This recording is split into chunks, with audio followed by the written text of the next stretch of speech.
I never knew the people I loved the most would one day push me out of my own home. My son's wife threw all my belongings into the garage and moved her mother into my room. They thought I would be powerless, but they didn't know what I had discovered. I stood at the door of my own bedroom and watched my clothes fly through the air. Linda, my son's wife, was pulling my dresses off the hangers and throwing them into a big black bag. Her mother, Mrs. Parker, sat on my bed, the bed I had slept on for 10 years, and was pressing her phone like she owned the place. "Put that old pillow in the garage," Linda said. "Everything that belongs to her is going out." She jerked her head toward me without even calling my name. My shoes, my church hats, my little box where I kept my buttons and needles, all of them were on the floor. A young boy from the street was carrying my things away, trip after trip, to the cold dark garage at the back of the house. "Linda," I said quietly, "what are you doing?" She turned to me with sharp eyes. "From today, my mum is using this room. You can stay in the garage. You are still in this house, you should be grateful." My son Daniel stood behind her, silent, looking at the tiles. He did not look at me. He did not tell her to stop. My heart hurt like someone was squeezing it. This was my house. This was my room. My late husband and I built this house when Daniel was still in primary school.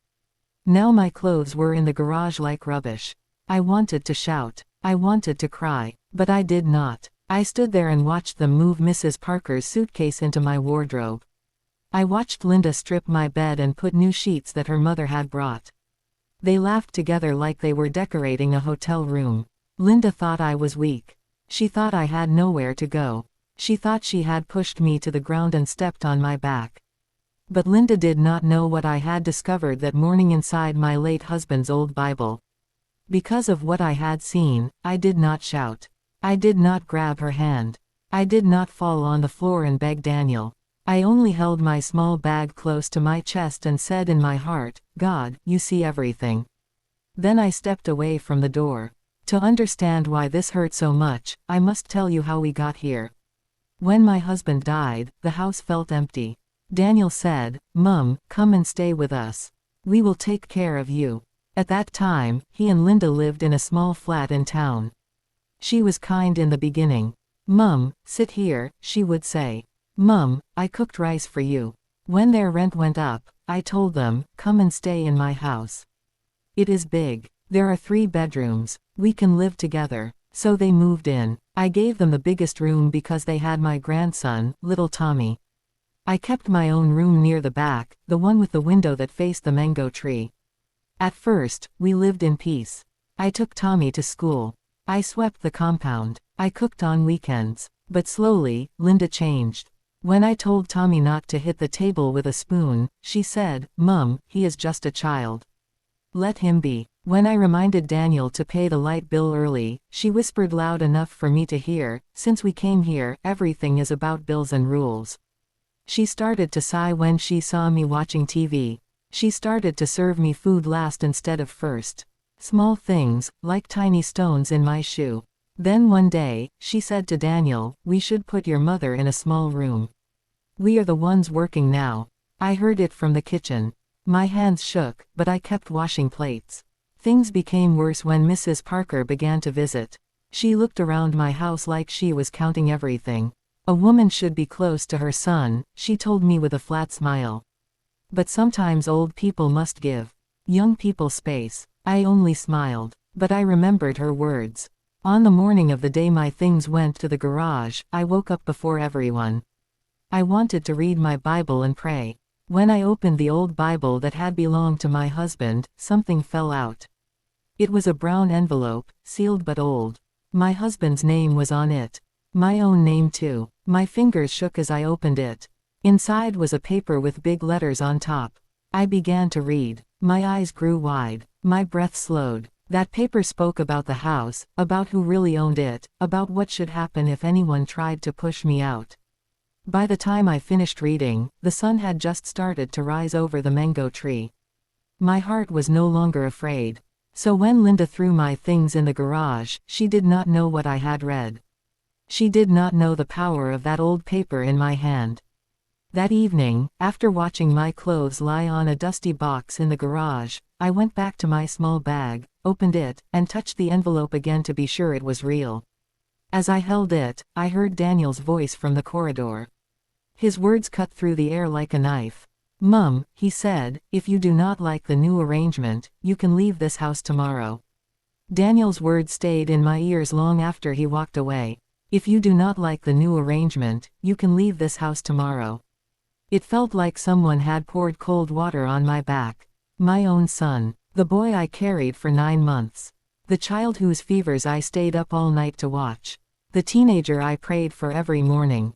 Now he was telling me to leave my own home. I wanted to ask him one question: "Daniel, whose house do you think this is?" But I kept quiet. It was not time yet. I went into the small sitting room and sat on the chair closest to the window. My heart felt heavy, but my mind was clear. I kept touching the brown envelope in my pocket. It felt like a small shield protecting me. Just then, little Tommy ran in. "Grandma!" he shouted and jumped on my lap. "Mummy said Grandma's room is now Grandma Parker's room. So where will you sleep?" Before I could answer, Linda called out, "Tommy! Leave her alone. Come here." She pulled him away quickly, as if I was a stranger. Tommy looked back at me with sad eyes before disappearing into the hallway. I sat alone again, hearing their voices and laughter coming from my old room. They were already enjoying the space they stole from me. Later that night, Linda made dinner. She put one plate for herself, one for Daniel, one for Tommy, and one for her mother. She did not serve me. I waited, thinking maybe she made a mistake. But she only said, "Mum, the rice is in the pot. You can serve yourself." I walked to the kitchen slowly. The pot was almost empty. Just scraps. I ate quietly and washed my plate. My husband used to say, "Silence is not weakness. Sometimes silence is strength waiting for the right moment." I remembered those words. As I washed the plate, something strange happened. I heard Mrs. Parker's voice from the dining area. "She is too soft. That is why she can be pushed out easily. You and Linda deserve the house. She is old. What does she need a big house for? Young people should enjoy it." I dried my hands and stood still. So that was the plan. Throw me out and take everything. I felt anger boiling in my chest, but I swallowed it down. After dinner, I went to the garage to check my belongings. The air was cold. A small light bulb hung above. My clothes were in piles on old chairs. My bags were open. Some things had fallen on the floor. I sat on one of the boxes and sighed. The garage was not a bedroom. There were cobwebs in the corner and a smell of old paint. But Linda said I should stay here. She wanted to reduce me, shame me, make me feel useless. I decided to sleep there for the night. As I lay on a thin mat with a wrapper around me, I heard their laughter echoing from inside the house. They were enjoying my room, my bed, my space, but they did not know what I had discovered. The next morning, before the sun rose, I quietly left the garage and went back into the house. I needed to speak to someone who could help me confirm what was written in the paper. I knew exactly who that person was, Mr. Robinson, my husband's old lawyer, who lived 3 streets away. I put on my scarf and carried the envelope. I planned to leave without anyone seeing me. But as I reached for the door, I heard a soft cry. It was Tommy, sitting alone on the living room floor. His eyes were red. "Grandma," he whispered, "please don't go. I heard Mummy telling Grandma Parker that they will make you leave the house. I don't want you to go." My chest tightened. I bent down and hugged him tight. "I'm not going anywhere," I said softly. "But don't tell anyone you saw me going out." He nodded and wiped his eyes. I opened the door quietly and stepped outside. But as I walked down the street, I heard footsteps behind me. Someone had seen me. Someone was following me. I turned around slowly, and what I saw made my heart stop. I turned slowly, gripping the brown envelope inside my handbag. The morning air was cool, but my skin felt hot. Someone had followed me. Standing a few steps behind was Linda's mother, Mrs. Parker. She had on her housecoat and slippers, and her arms were crossed like she had caught a thief. "Where are you going so early?" she asked. Her voice was sharp, like she was ready to drag me back into the house. I forced a calm smile. "Just taking a walk." At this hour. She stepped closer. You think you can cause trouble. I told Linda yesterday that we must watch you. Old people can be unpredictable. I felt my heart pounding, but I kept my face straight. I did not want her to see fear. I am going for some fresh air, I said again. She narrowed her eyes, studying my face like she wanted to read my thoughts. For a moment, I felt she might grab my bag. But then she clicked her tongue and turned around. Don't stay too long. We are cleaning your old room today. It is now my room. Make sure you don't disturb us. She walked back into the compound and closed the gate loudly. I let out a deep breath and quickly continued walking before anyone else woke up. I needed to reach Mr. Robinson before they started asking questions. The streets were quiet. Only the soft cries of birds filled the air. I held the bag tight, praying in my heart that everything inside that envelope was real and strong enough to save me. When I reached the lawyer's house, I knocked gently. A few seconds later, the door opened, and there he was. Older, thinner, but his eyes still sharp. Grace, he said, surprised. What brings you here so early? I stepped in and handed him the envelope. My hands trembled slightly. I found this inside my husband's Bible, I said. Please read it and tell me if it is real. He sat down, put on his glasses, and opened the document. As his eyes moved across the page, his expression changed from curiosity to shock. Then he looked up at me. Grace, do you know what this is? I think I do, I whispered. But I want you to confirm it. He nodded slowly. This paper is your husband's final instruction. A legal document. He signed it with me 20 years ago. My breath caught. So it is real. Yes, he said. This house belongs to you alone. Not Daniel. Not Linda. Not anyone else. And the document clearly says that if anyone tries to force you out or mistreat you, you have the right to remove them from the house permanently. My eyes stung with tears. My hands became warm. My heart felt like it had wings. My husband had protected me. Even after death, he had made sure no one could take what belonged to me. I wiped my face and exhaled deeply. Thank you, Mr. Robinson. He folded the document carefully. Grace, do you want me to come with you when you talk to your son? I shook my head. Not yet. Let me watch them a bit more. Let me see how far they are willing to push me. I left his house feeling stronger, but when I got back to my street, I slowed down. Something was wrong. There were voices shouting near my compound. A woman screaming. A child crying. Doors banging. As I got closer, my heart raced faster. I entered the compound, and the scene almost made my legs give way. My belongings were thrown everywhere, scattered around the yard like trash. Dresses torn, shoes broken, my sewing machine on the floor. My photo frames shattered. Tommy was crying loudly, trying to pick up my things. Linda stood at the doorway, pointing and shouting.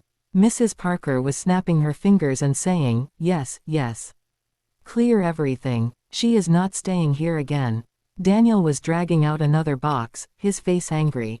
I froze. Linda saw me and shouted, good. You're back. Since you want to sneak around early in the morning, pack your things and leave now.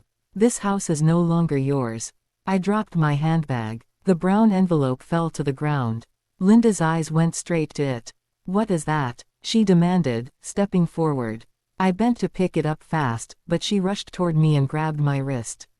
Give me that paper, she yelled. Then Daniel shouted, Mum, what are you hiding? Before I could speak, Mrs. Parker snatched the envelope from my hand and held it high. Let us see what this woman is carrying around. She tore the top of the envelope open. That was the moment everything exploded. The moment Mrs. Parker tore open the envelope, the whole compound went silent. Even Tommy stopped crying. The paper slid out of her hand and drifted to the floor like a feather. She bent quickly and picked it up, eager to read it first. But the more her eyes moved across the page, the more her face changed. First confusion, then fear, then something close to pure shock. She swallowed hard. Linda, Daniel, come and see this. Linda snatched the paper from her mother's hand. She began to read aloud, but her voice shook. Final instruction, property, sole owner, Grace. She stopped. Her eyes widened. She read faster. Then she slowed again. Any attempt to force her out, she has the legal right to remove all offenders from the property. She looked up at me like she was staring at a ghost. Daniel stepped forward, grabbed the page, and scanned it with trembling hands. "Mum, what is this?" I stood straight. My voice was calm, but it carried weight. "Your father made sure I would never be thrown out of my own home. He signed that paper with Mr. Robinson. It is legal. It is binding. And everything you've done these past 2 days, you have no right to do." Daniel dropped onto the doorstep. His face turned pale. I didn't know." Linda pointed at me angrily. "She's lying. This must be fake." "It is real," I said. "I confirmed it this morning. With your father's lawyer." Linda's mouth opened and closed like she wanted to shout, but no words came out. At that moment, little Tommy ran to me and hugged my legs tightly. "Grandma, please don't leave," he cried. I bent down and held him gently. "I'm not going anywhere." The scene was heartbreaking and messy, but I was still calm. I had learned something in life: when people think you are powerless, they show their true colors. And the world sees them clearly. I stood and faced the adults. "Yesterday, you threw my things into the garage. Today, you threw them into the yard. You denied me food. You told me to leave. All of you, together, mistreated me in my own home." Linda's mother tried to step forward. "We were just..." "Stop," I said. "I am not finished." They froze. "This house was built by me and my husband. Every wall, every tile, every window. I welcomed you all here with love. And instead of gratitude, you showed wickedness." Daniel bowed his head. Linda squeezed her fingers until they turned white. Mrs. Parker looked like she wanted to disappear. "I will not throw anyone out today," I said softly. "But I will decide what happens next." I turned to walk back into the house. But then, as I stepped toward the door, something unexpected happened. Linda suddenly burst into tears and ran inside. A loud crash followed from my room. Something heavy, something expensive, something angry. Daniel rushed after her. I picked up my torn clothes with Tommy helping by my side. I thought the storm had passed. I thought things would calm down. But 10 minutes later, Linda came out of my room with a wild look in her eyes. She held something in her hand. A hammer. And she pointed it at me. "Mum is not staying here," she screamed. "I don't care what any paper says." The yard exploded into panic. Again, Linda's hand shook violently as she held the hammer toward me. Her eyes were wild, swollen from crying, but full of something much darker. Daniel grabbed her arm. "Linda, stop this. Are you crazy?" "No," she screamed, pulling her arm back hard. "She wants to destroy our lives. She wants to take everything from us. She wants us out." I stood still. I did not take a step back. Fear tried to sneak into my heart, but I refused it. I had already lived through too much. "Linda," I said gently, "put the hammer down. Nobody is taking anything from you. I only want peace." She shook her head. "Lies. You just want to control everything." Her mother rushed toward her. "Linda, stop. This is going too far." But Linda swung her arm again. Daniel struggled to hold her wrists. The hammer slipped from her fingers and flew across the compound, landing near the mango tree. For a moment, we all stopped moving. Then Linda broke down completely. She dropped to her knees and started crying loudly. Her mother knelt beside her, trying to calm her down. Daniel slowly walked to me. His face was full of shame. "Mum," he whispered, "I don't know what to say. I never imagined it would reach this point." I looked him straight in the eyes. "Daniel, you hurt me. You allowed disrespect in a house you did not build. You watched them push me out. You stayed silent." His head dropped again. "I'm sorry, Mum. I failed you." Tommy held my hand tightly, looking at his parents with confusion and fear. I knelt down and touched his cheek. "You will be fine, my boy. None of this is your fault." Then I stood and addressed the 3 adults who had turned my life upside down. "Now listen to me. This house is mine. Your father made sure of that. But I am not wicked. I will not throw you out into the street." Linda looked up slowly, her eyes red. "But there will be rules," I continued. "Respect, order, kindness. If you cannot give those things, then you will leave on your own." They said nothing. Even Mrs. Parker stayed quiet. I turned to Daniel. "Your wife and her mother will not stay in my room. They will move back to the guest room. And my things will be returned immediately." He nodded quickly. Yes, Mum, I'll handle it. Linda wiped her face but did not argue. The fight was gone from her. She had seen what she almost caused. We spent the rest of the day picking up my things. Some were broken, some torn, some ruined completely, but I was alive. I was standing strong. That evening, when the house was finally quiet, I sat under the mango tree and breathed slowly. Tommy sat beside me, swinging his legs. "Grandma," he said softly, "are you staying forever?" I smiled. "As long as God gives me breath." He rested his head on my arm. Inside the house, Linda and her mother stayed silent. Daniel kept pacing, thinking, realizing the damage his silence had caused. The sun began to set, and a soft breeze passed through the leaves. And then, just as the day was ending peacefully, the gate opened. A car drove in. I looked up carefully. A woman stepped out, carrying a small suitcase. She looked familiar, but I could not place her yet. Then she walked closer and said, "Auntie Grace, it's me. I came because Daniel called. He said you needed help." My heart jumped. The person standing in front of me was the last person Linda ever wanted to see. And her arrival would change everything. In the days that followed, peace slowly returned to the house. Daniel worked hard to rebuild trust. Linda stayed quiet, ashamed of how far she had gone. Even her mother walked softly, avoiding trouble. My room was restored, my things were returned, and for the first time in a long while, the house felt calm. I forgave them, not because they deserved it, but because forgiveness frees the heart. And I learned something important. When people show their true selves, believe them, but never allow their actions to break you. Strength is not loud. Sometimes it is silent, patient, and steady. And as the sun rose one beautiful morning over the mango tree, I knew one thing for certain. No matter what storms come, a woman who knows her worth can never be pushed out of the place God has given her.